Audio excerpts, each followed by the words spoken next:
The gym was already humming with the restless energy of 1,000 lives gathered under one roof. Folding chairs creaked, sneakers squeaked against polished hardwood, and the scent of popcorn mingled strangely with floor wax, as if the celebration couldn't decide whether it belonged to childhood or to adulthood. Overhead, banners shimmered in silver and red, Class of 2024. Most eyes darted toward the stage, searching for sons and daughters in pressed gowns, fidgeting nervously before their names would be called.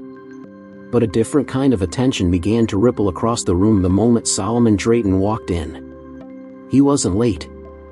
He wasn't loud. He wasn't even looking to be noticed.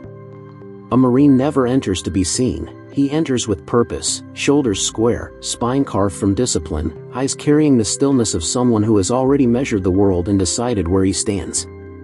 8 hours earlier, he had been on the road, his Dodge Charger cutting through long Texas highways.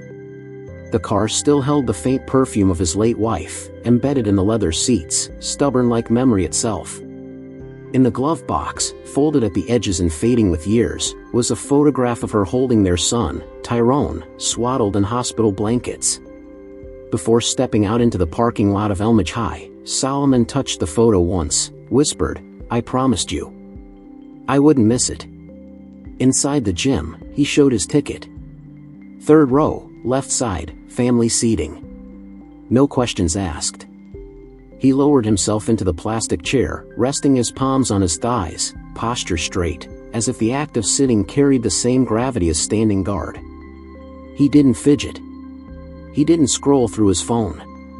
He simply watched. And then the anthem ended. 2 guards moved down the aisle, black polos, earpieces glinting under fluorescent lights, radios at their belts. They weren't soldiers. They weren't veterans. They weren't even police. But in their stride, there was the suggestion of authority, the kind that doesn't ask, it tells. "Sir," one of them said softly, bending closer. "We're going to need you to come with us." The crowd didn't notice at first. Programs rustled, a coffee cup tipped, nervous laughter bounced against the rafters. But within seconds, the air shifted. Solomon's reply was steady, quiet enough to make those nearest lean in to hear, yet firm enough to freeze the guards in place. "Is there a problem?" What followed would be remembered long after diplomas were handed out. Because that day wasn't about a Marine being asked to move. It was about 6 men, scattered like shadows across the gym, who rose without a word. It was about a son watching his father remain unshaken. It was about silence that carried more weight than shouting ever could. And it all began with 2 guards, 1 Marine, and the seat he refused to surrender. The music had only just faded when the shift began, subtle at first, like the difference between a room filled with chatter and a room holding its breath. 2 guards in black polos threaded their way down the left aisle, moving with the kind of posture that suggested they expected people to part before them. Most in the audience didn't notice. Parents were still craning their necks for a glimpse of their children. Grandparents dabbed their eyes, siblings balanced phones on shaky hands. But Solomon noticed. He always noticed. A Marine's eyes are trained not to miss movement on the periphery, and even in a school gym, the instinct remained. The shorter of the 2 stopped beside him, leaning down just far enough to make the exchange feel private, though in truth it was anything but. "Sir, I'm going to need you to come with us." Solomon turned his head with a patience earned from years of command. His voice was calm, a steady baritone that carried weight without volume. "Is there a problem?" The taller one, lanky, gum tucked in his cheek, shifted his weight. "This section's for families only. You'll be more comfortable in the back." That word, comfortable, fell heavy. Solomon reached into his jacket and drew out the printed ticket, already shown at the door. He held it steady in his palm. 3rd row, left side. Family seating. Confirmed. But the guard didn't even glance at the ticket. "We got told it's full," he said flatly, like his instructions mattered more than what lay in front of his face. Solomon remained still. "It was full when I sat down, too." Then, after a measured pause, "You want to tell me who gave that order?" The taller one shifted uncomfortably. His voice lowered, almost persuasive. Look, it's not a big deal. There are extra seats in the back. Let's not make this anything it doesn't need to be. Solomon's jaw tightened, but his tone stayed level. I drove 8 hours to watch my son walk across that stage. I'll be sitting right here. Around them, a few heads turned. A mother nudged her husband. A teenager tilted her phone to capture what might be unfolding. People didn't yet understand what they were seeing, but they felt it. The air grows dense when dignity collides with dismissal. It was no longer about a chair. It was about belonging. The shorter guard straightened, glancing toward the bleachers as if seeking backup. Sir, I'm going to ask one more time.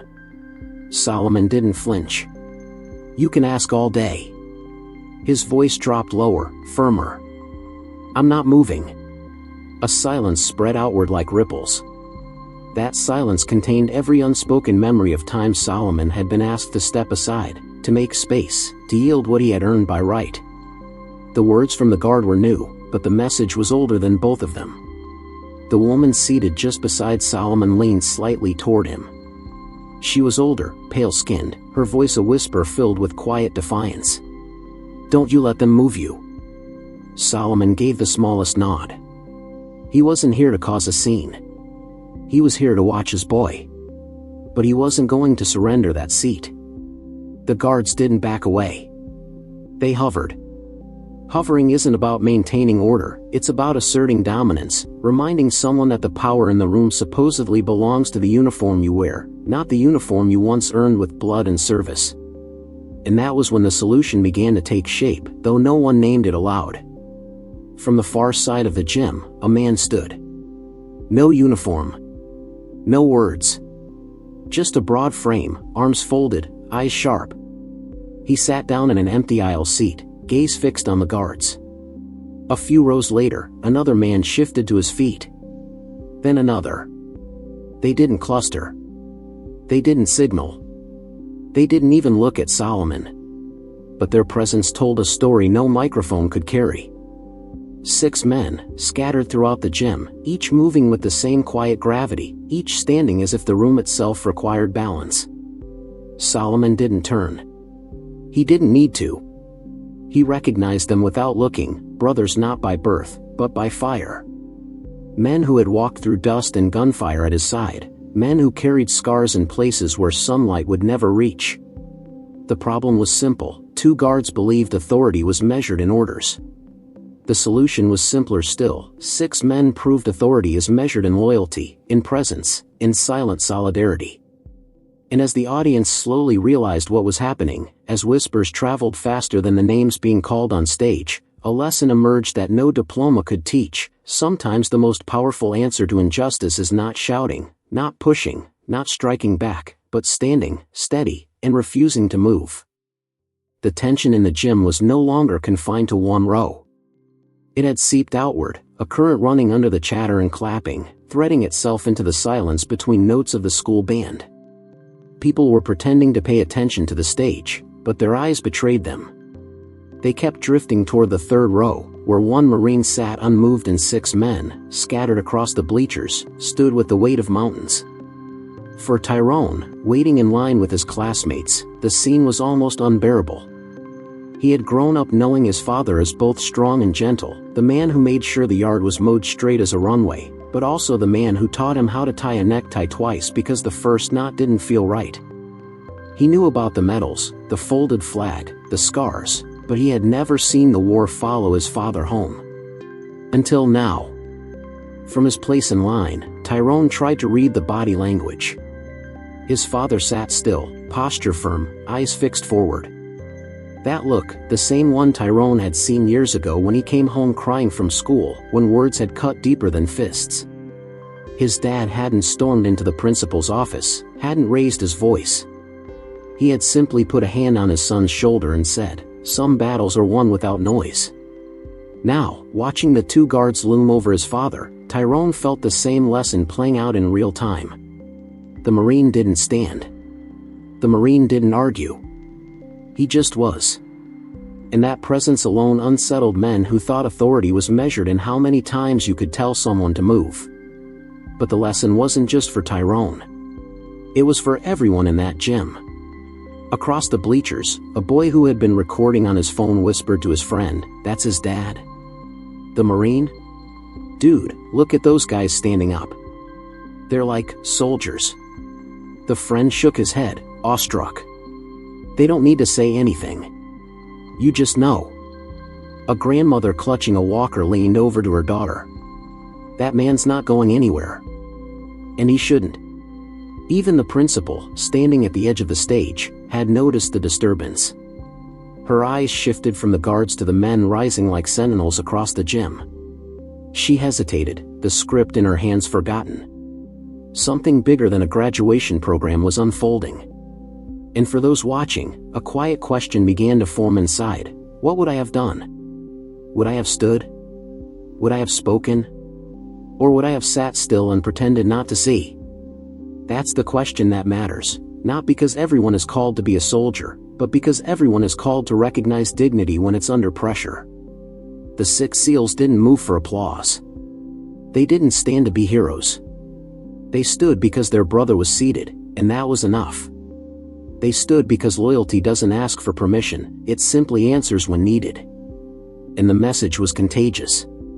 In the 4th row, a teacher quietly slipped her phone into her bag and crossed her arms, mirroring the posture of the men she didn't even know. Near the back, a teenage boy removed his baseball cap and held it against his chest, not for the anthem this time, but for the principle of respect. Moments like this ask something of us.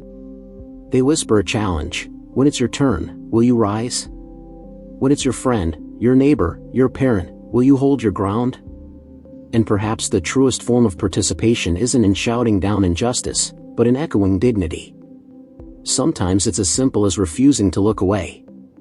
Sometimes it's as bold as standing in silence until others remember what respect looks like. That day in Elmage High, the invitation wasn't spoken, but it was clear. The Marine wasn't asking for backup, yet it came. The audience wasn't told to take sides, but they did, by their posture, their gaze, their hush. And maybe that's the part that stays with us long after, the recognition that dignity is never defended alone. For a brief moment, the gym seemed suspended between 2 worlds. On one side, the official program, neat and rehearsed, trying to pull attention back to the stage. On the other, a living demonstration of loyalty, dignity, and silent strength. And in that space between, the audience began to understand that what they were witnessing wasn't just about one father, or one son, or even one ceremony. It was about a larger truth: respect cannot be assigned, it must be recognized. Authority may be worn on a belt, but honor is carried in the way you stand. As cameras caught fragments of the unfolding scene, as whispers passed from parent to parent, one thought quietly anchored itself in the minds of those present: this wasn't only a graduation memory. This was a story they would tell again and again, because it reminded them of something we all need to hold on to. That in a world loud with noise, sometimes the most powerful brand a man can wear is his character. No slogan needed. No spotlight. Just presence. Just dignity. Just the kind of strength that leaves a room changed without saying a word. And that's a brand worth remembering. The first names had already been called on stage, and polite applause rolled like small waves across the gym. Yet no one in the 3rd row was clapping. Not really. Their hands were still, their eyes restless, tugged toward the quiet standoff that now eclipsed the ceremony itself. Solomon remained seated, posture like iron, jaw set, ticket still resting loosely in his palm. To anyone who looked closely, it wasn't stubbornness. It was clarity. The kind of clarity born not from anger, but from decades of discipline, from carrying the weight of choices far heavier than where to sit in a gym. "Sir," the shorter guard tried again, his voice louder now, pulling a few heads in the nearby rows. "This is your last warning." Solomon turned slowly, his eyes steady on the man's face. "Last warning to do what, exactly?" The guard leaned closer, belt brushing Solomon's knee. "To stop making a scene. We don't want any trouble. Just move to the back." Solomon's answer was low, measured, almost like a command whispered across a battlefield. "You're the only one causing trouble. The taller guard shifted his jaw, gum grinding nervously now. He muttered, "Maybe you think that uniform makes you better than everyone else. But this is a high school, man. Not your base." The words fell heavy. Around them, the hush grew thicker. Even the band, waiting for its next cue, faltered, instruments lowering slightly as if sound itself refused to intrude. And then it happened. A voice from 10 feet away cut through the air, not loud, not sharp, but commanding in its calm. "Is there a reason this man is being bothered?"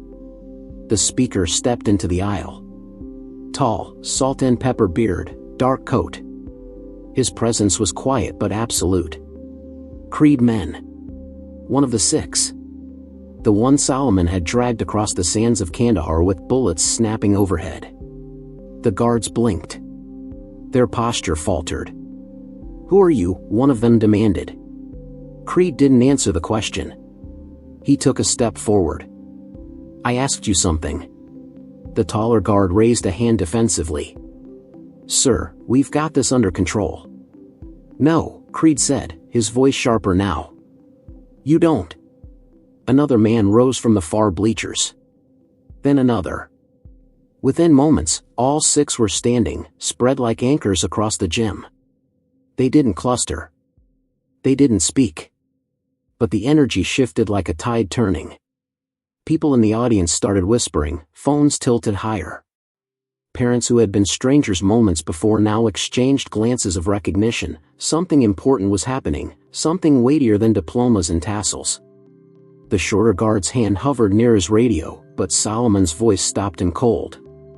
"Don't mistake silence for weakness." The phrase landed like a stone. Creed folded his arms, gaze steady.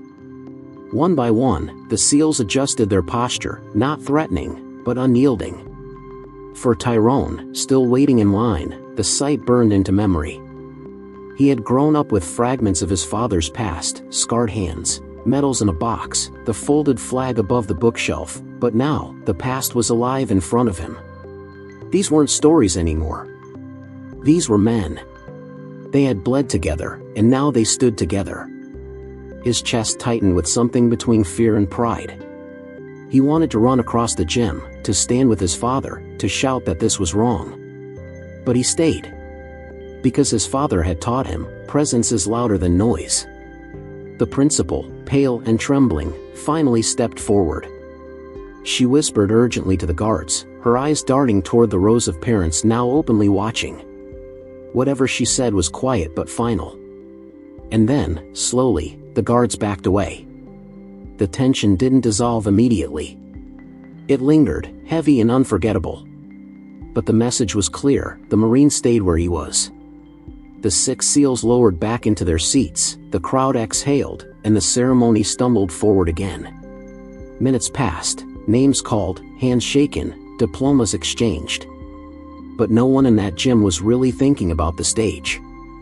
They were thinking about what they had just witnessed, a man who refused to be moved, and brothers who refused to let him stand alone.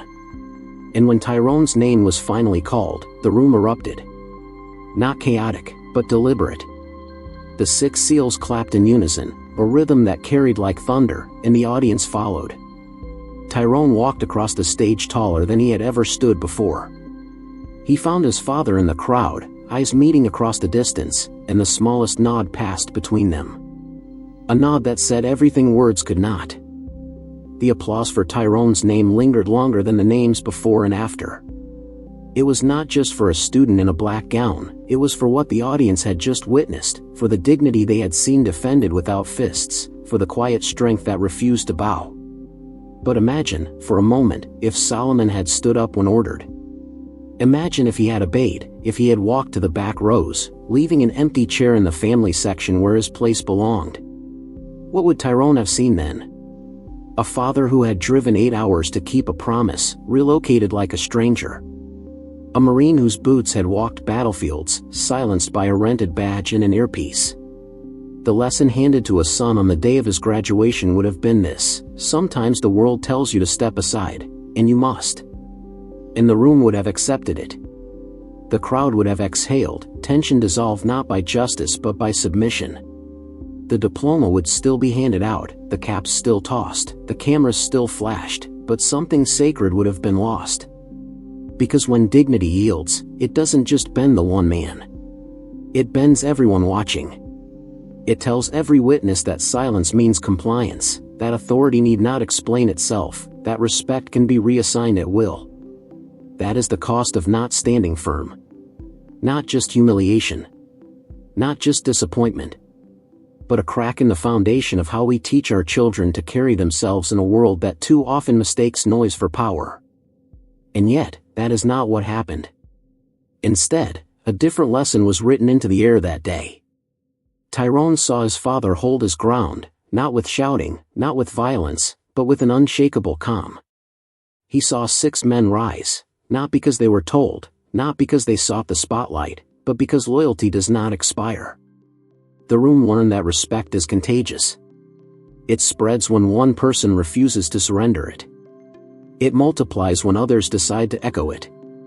The benefit? A story that outlived the ceremony itself. Families left that gym talking not about the banners or the speeches, but about the Marine who stayed seated, the SEALs who stood, the son who crossed the stage knowing exactly what kind of man his father was. The benefit? Tyrone walking into adulthood with a memory seared deeper than any photograph, a memory that taught him manhood is not measured in volume, but in the steadiness of presence. The benefit? A community reminded that the uniform does not make the man. The man makes the uniform matter. And perhaps the greatest benefit of all, the unspoken truth that when we defend dignity in the moment, we defend it for everyone in the room. That day, Elmage High learned something no curriculum could teach. The cost of silence is submission. The reward of presence is legacy. When the last names were called and the final caps flew into the air, the gym erupted with relief and laughter. Students hugged each other, parents surged forward with flowers, balloons bobbed against the ceiling. On the surface, it looked like every other graduation. But for those who had been in that room, it wasn't. Because long after the sound of applause faded, the memory of what happened in the third row remained. The sight of a Marine who refused to yield. The loyalty of 6 men who stood without a word. The look on a son's face as he carried his diploma, not just as a student, but as an heir to something deeper, a legacy of dignity. That memory belongs not only to them. It belongs to you. The question is simple: when your moment comes, when you are asked, in ways small or great, to surrender what is rightfully yours, what will you do? Will you look away? Will you step aside? Or will you stand? Standing doesn't always mean defiance. Sometimes it means patience. Sometimes it means grace. Sometimes it means silence so strong that others remember what respect feels like. So here's the call: think of the people in your life who have stood for you when you couldn't stand alone. A parent. A mentor. A friend. A stranger who decided your dignity was worth defending. Honor them. Tell their story. Share their name. Because when we share stories of dignity, we multiply them. And if this story touched you, don't let it end here. Carry it forward. Send it to someone who needs to be reminded that real strength doesn't roar, it endures. Subscribe, share, speak their names. Because respect isn't just defended in gyms or on battlefields, it's defended in living rooms, classrooms, offices, and quiet corners where no cameras are rolling. Your action matters. Your voice matters. Your presence matters. And maybe, just maybe, the next time a room goes silent, it will be because you chose to stand. Outside, the evening sun was lowering across the parking lot, throwing long shadows from the bleachers onto the pavement. Students gathered in clusters, still buzzing with laughter, snapping photos, tossing their caps again for pictures they would frame for years. Parents carried bouquets and gift bags, voices bright with pride. And there, near the flagpole, Solomon and Tyrone finally met face to face. Father and son. Soldier and graduate. The two of them stood in a bubble of quiet while the world spun with celebration around them. "You okay?" Tyrone asked softly. "I'm fine," Solomon said. "You?" Tyrone nodded, eyes bright. They tried to move you. I know. I was ready to walk off that stage, Dad. I swear I was 2 seconds from saying something. Solomon placed a hand on his son's shoulder, steady as bedrock. And that's why you didn't. Because you knew I could handle it. And because you handled your moment like a man. You didn't let anybody take it from you. For a beat, neither spoke. The crowd faded into background noise. Who were those men? Tyrone asked finally. Solomon glanced toward the 6 seals, now gathered near the gym doors, speaking quietly among themselves. They're men I bled with. Men who know what loyalty means. Men who don't forget. Tyrone swallowed, his throat tight. That was powerful. It was necessary, Solomon said. Sometimes silence is louder than shouting. Sometimes standing up without speaking says more than 1,000 words. The two of them stood shoulder to shoulder, the Marine and his son, connected not just by blood but by the unspoken bond of dignity carried forward. For Tyrone, this was more than graduation. This was inheritance.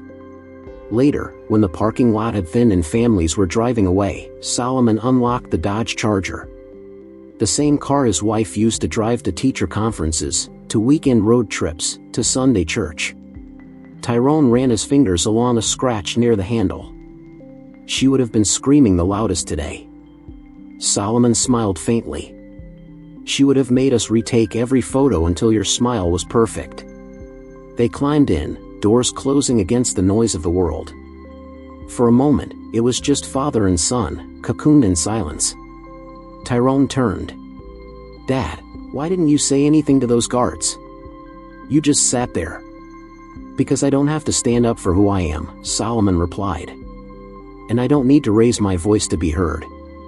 The car engine hummed to life. Tyrone leaned back, diploma still in his lap, and for the first time all day, he felt the full weight of what had happened. Not a confrontation. Not even a victory. But a lesson. As they pulled onto the road, the school shrinking in the rearview mirror, the sun painted the sky in streaks of fire and gold. It felt like an ending. But also a beginning. Some stories shout. Others whisper.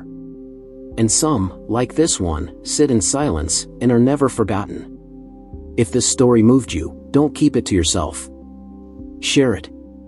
Pass it on. Because the next room that falls silent might be waiting for you.